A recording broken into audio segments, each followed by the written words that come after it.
Olá irmão, tudo bom com você? Tudo bom com a sua família?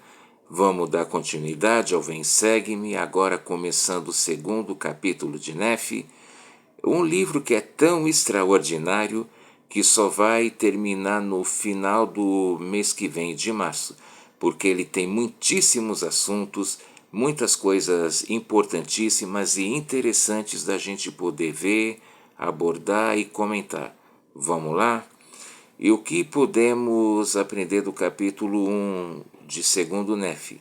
Então, quando Nefe terminou de ficar explicando e exortando seus irmãos, Leí contou o que o Senhor fez por eles ao tirá-los de Jerusalém. Já tinha se passado anos, eles tinham andado pelo deserto, e Leí havia tido 2 filhos, Jacó e José. Jacó, que é o que depois da continuidade se tornou profeta, dando a sequência, né, no lugar de Nefe, que fez lá o livro de Jacó, e as coisas grandiosas. Leí falou, os repreendeu Lamã e Lemuel e os outros que seguiam o embalo deles por suas rebeldias, e enfatizou todas as bênçãos obtidas, mesmo diante de todas as provações. Na outra aula, no outro vídeo, eu até comentei, que me veio à mente, né, da gente lembrar o hino número 57, conta as bênçãos, porque a gente pensa que não, mas o Senhor sempre está presente em nossas vidas, o Pai Celestial nos abençoa grandemente. Aprendi, por exemplo, com minha mãe, sempre agradecer por a gente poder andar, a gente poder enxergar, a gente poder falar. Quantas pessoas não têm esse dom, esse privilégio, têm, né, falta de visão, falta de mobilidade, ou estão numa cama de hospital, verdade?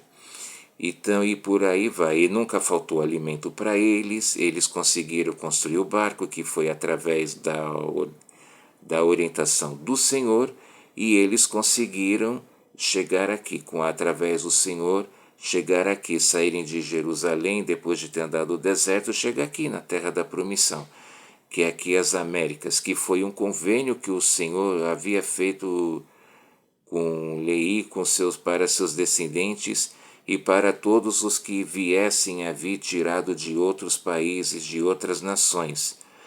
A essas pessoas que eram de outras nações ainda não tinha chegado o momento deles virem aqui às Américas.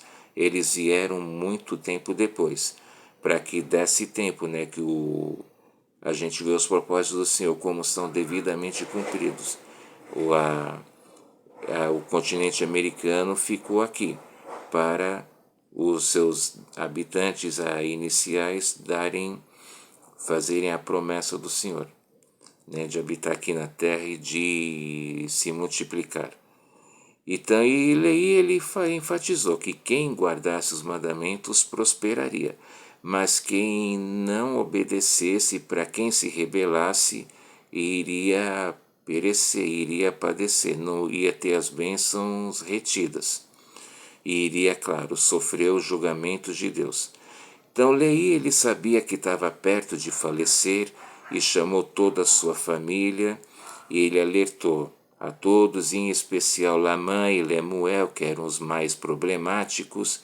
Nefe era obediente, Sam também era obediente, Jacó era tão obediente que acabou se tornando um profeta, que foi quem depois vamos ver quem substituiu devidamente Nefe, e José também era obediente, assim como as irmãs que Nefe cita que ele teve.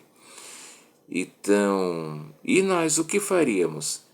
Se a gente soubesse que estava perto de falecer, qual seria o conselho que nós daríamos para os nossos filhos, para a nossa família, para os nossos descendentes, para quem já é avô ou bisavô? Qual conselho e bênção que você ia deixar para o seu filho, além do seu filho, para o seu neto, para o seu bisneto ou até tataraneto? Que tem pessoas que já são tataravós. E qual seria a nossa herança? O que a gente ia deixar de proveitoso para os nossos descendentes? E quais os ensinamentos? O que a gente precisaria alertar para nossos entes, para nossos familiares? Então Lei também abençoou Zorã. Lei reconheceu que Zorã havia sido vindo lá de Jerusalém, que era servo de Labão, mas decidiu segui-los.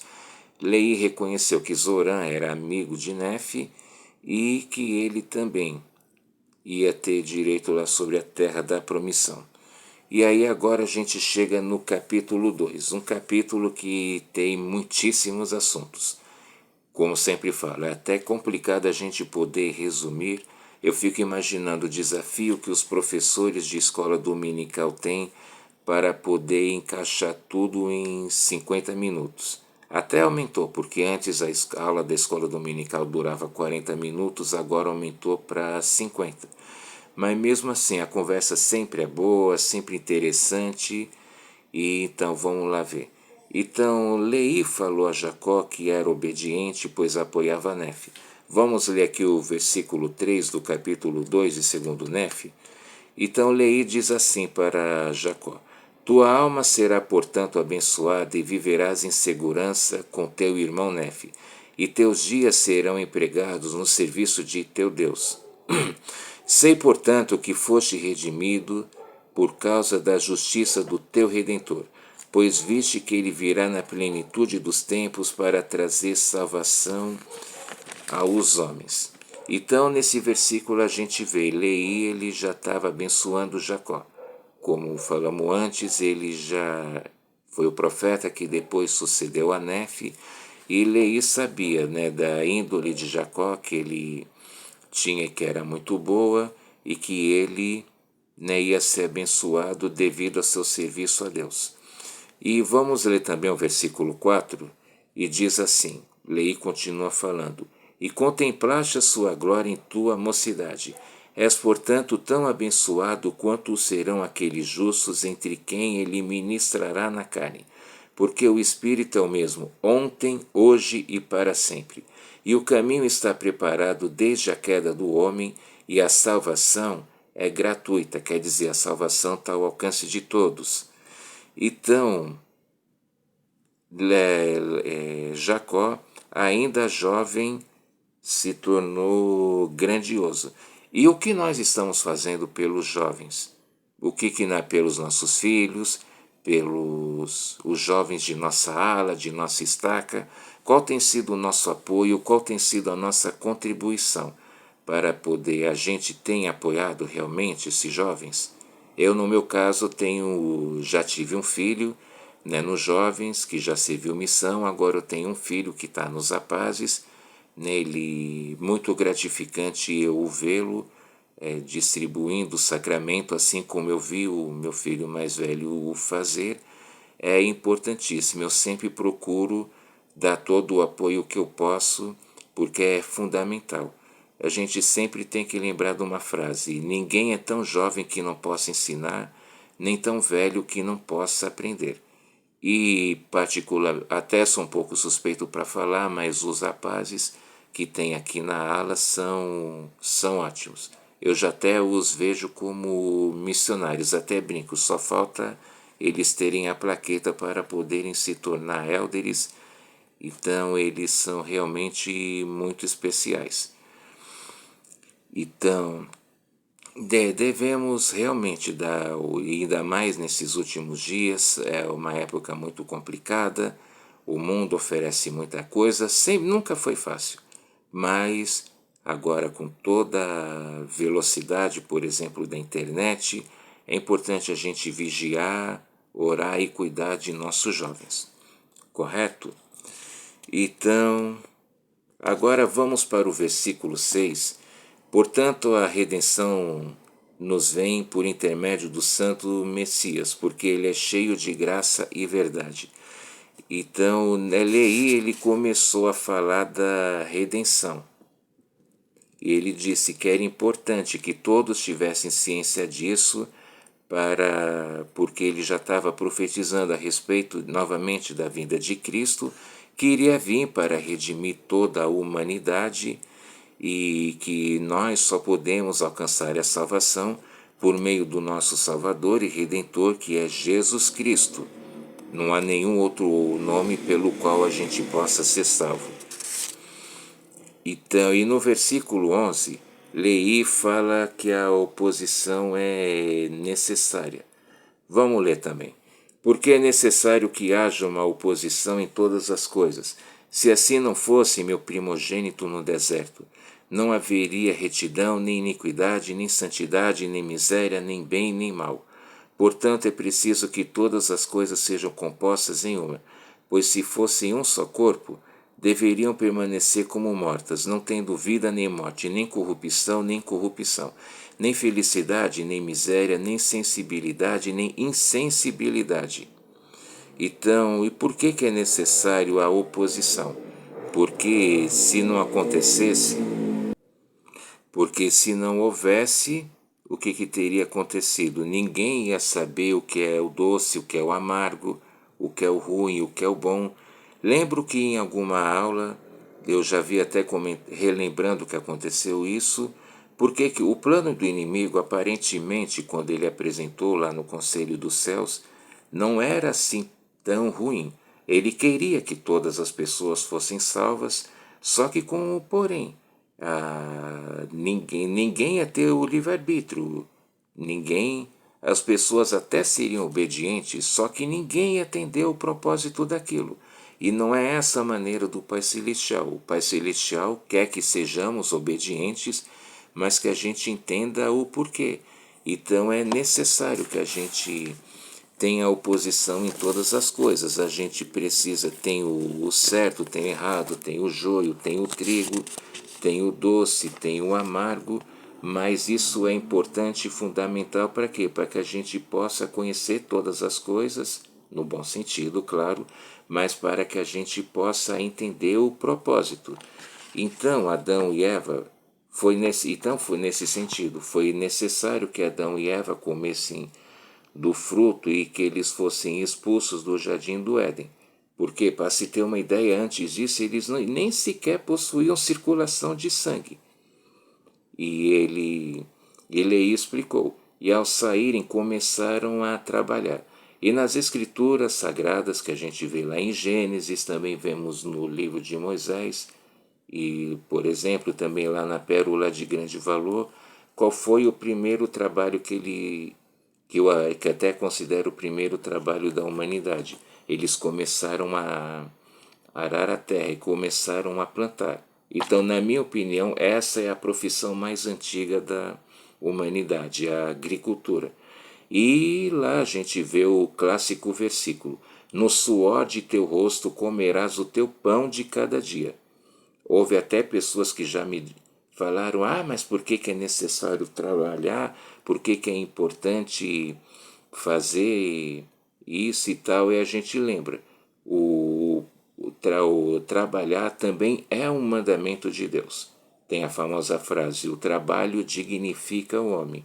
Então, para podermos herdar o reino celestial, temos que ser trabalhadores.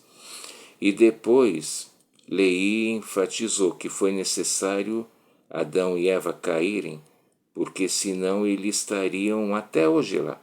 Então a gente não sabe ao certo quanto tempo Adão e Eva levaram para eles poderem comer do fruto do proibido que o Pai Celestial havia dito para eles não comer. Mas só que isso foi necessário porque aí foi dado início à mortalidade aqui na terra. No versículo 25, que é famoso porque é uma escritura de seminário, diz: Adão caiu para que os homens existissem e os homens existem para que tenham alegria. Então, novamente dizendo, foi necessário Adão e Eva provarem, mas a queda de Adão foi para que nós tivéssemos alegria, mas a alegria que vem por obedecer aos mandamentos de Deus. E novamente citando exemplos, né? A gente reclama, mas por que precisa ter oposição? Por que precisa? Muitas pessoas questionam por que existe tantas tragédias.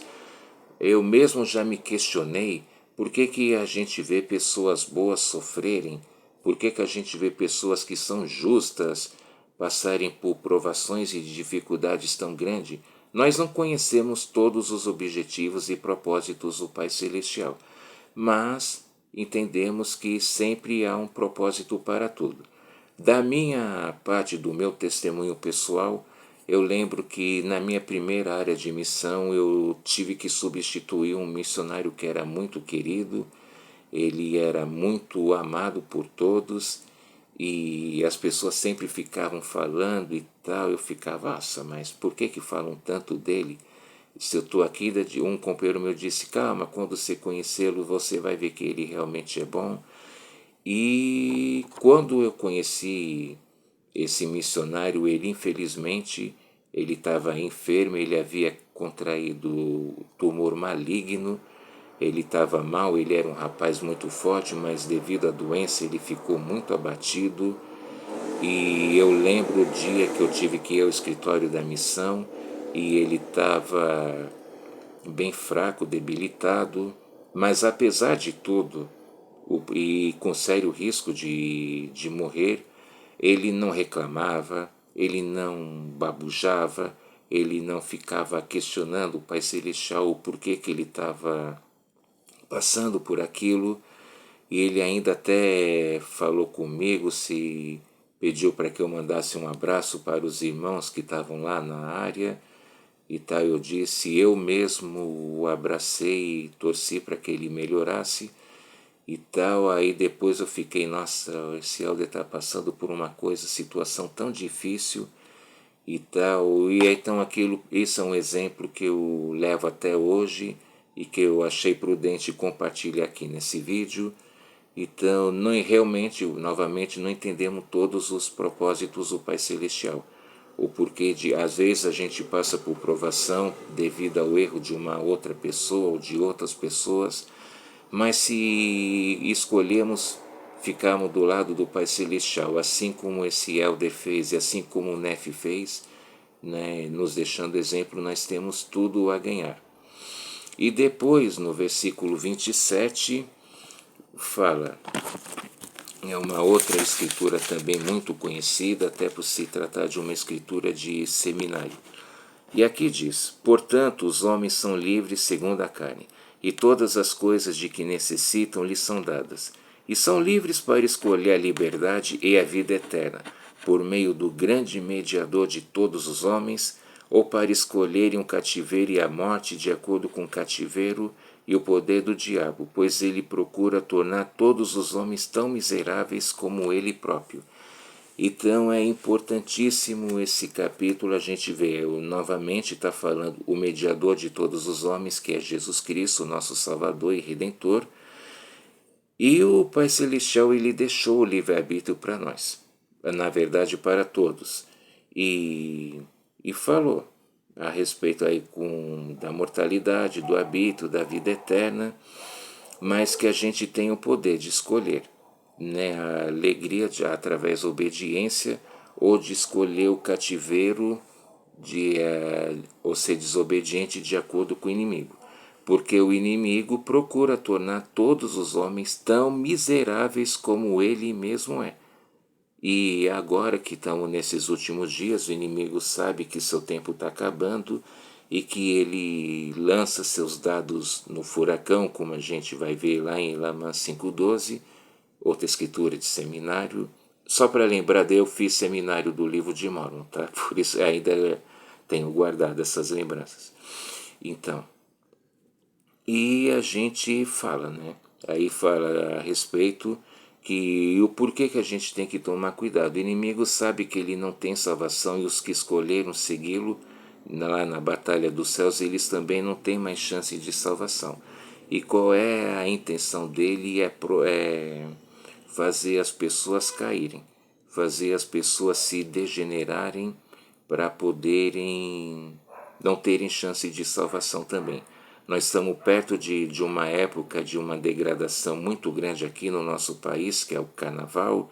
Vêm pessoas até do exterior para cá porque querem curtir essa festa que dá carne, que é uma iniquidade que só.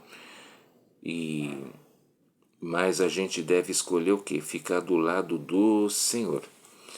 E no capítulo, versículo 30, perdão, então, né, diz que é os últimos versículos, os dias da sua aprovação, e ele escolheu a boa parte. Ele aí deixou bem claro no final do versículo que ele disse que ele estava, seu único objetivo era o bem-estar eterno da alma deles. Então ele não estava fazendo nada para além do que fosse a salvação deles, que quando a pessoa tem a salvação, tem a visão da salvação, ela quer compartilhar isso com as outras pessoas. É isso, por exemplo, que fazemos quando estamos no serviço missionário e ou numa missão de tempo integral. Aí a gente pode comparar com o versículo que diz, na seção 121 de Doutrina e Convênios, que fala que a gente deve saber como a gente vai advertir ou chamar a atenção de uma pessoa, que a gente deve fazer deve fazer isso movido pelo Espírito, não para satisfazer uma ambição pessoal nossa, que a gente deve saber abordar, como fala, para que a pessoa não julgue nosso inimigo, a gente deve demonstrar amor. Então a gente tem que fazer isso, a gente tem que saber como abordar uma pessoa e ter a plena certeza de que aquilo que a gente está chamando a atenção vai ser para o bem-estar dela e para pessoal e principal físico, mas principalmente espiritual. Então é essa um pouco do que eu gostaria de compartilhar. Eu espero que você goste, aprecie, comente nos comentários com sua família e também com seus líderes. Como eu sempre deixei lá na descrição aqui do canal, consulte o seu presidente de escola dominical e o seu professor ou professora, se for o caso. E é isso. Espero que vocês tenham gostado. Espero que ajude bastante. Se você tiver alguma ideia ou sugestão, pode falar que será bem-vinda. E desejo muita felicidade a você e a sua família e possa compartilhar esse vídeo com o máximo de pessoas possíveis, tá ok? Muito obrigado, boa noite.